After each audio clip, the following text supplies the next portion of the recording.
మకర రాశి వాళ్ళు 2026 సంవత్సరం జనవరి మాసంలో కొద్దిపాటి జాగ్రత్తలు ఖచ్చితంగా తీసుకోవాలండి.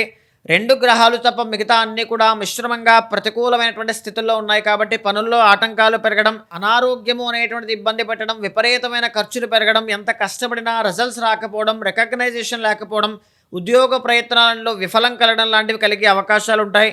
ఎక్కడా నిరాశ పడవద్దు. ఆత్మబలాన్ని నమ్ముకుని ముందుకు వెళ్ళండి. 3వ స్థానంలో శని అనుకూలిస్తున్నారు. కష్టానికి తగిన ప్రతిఫలం కనబడుతుంది. కష్టపడితే మీ ప్రొఫైల్ బిల్డ్ అవుతుంది. అనారోగ్య సమస్యలు తగ్గుతాయి. విదేశీ యోగాలు అనుకూలిస్తాయి అని చెప్పొచ్చు.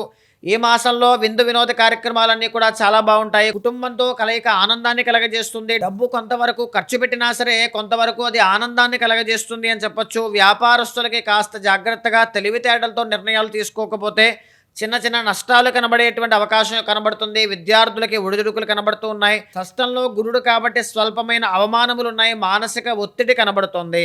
మకర రాశి వాళ్ళు జనవరి మాసంలో శివుడికి పంచామృతాలతో ఏకాదశ రుద్రాభిషేకం చేయించండి. ఇది 6 మాసాల పాటు మిమ్మల్ని ఏ రకమైన ఇబ్బందులు సమస్యలు లేకుండా కాపాడుతుంది అని చెప్పొచ్చు. జనవరి మాసంలో విష్ణు సహస్రనామం చదవడం చాలా మంచిది.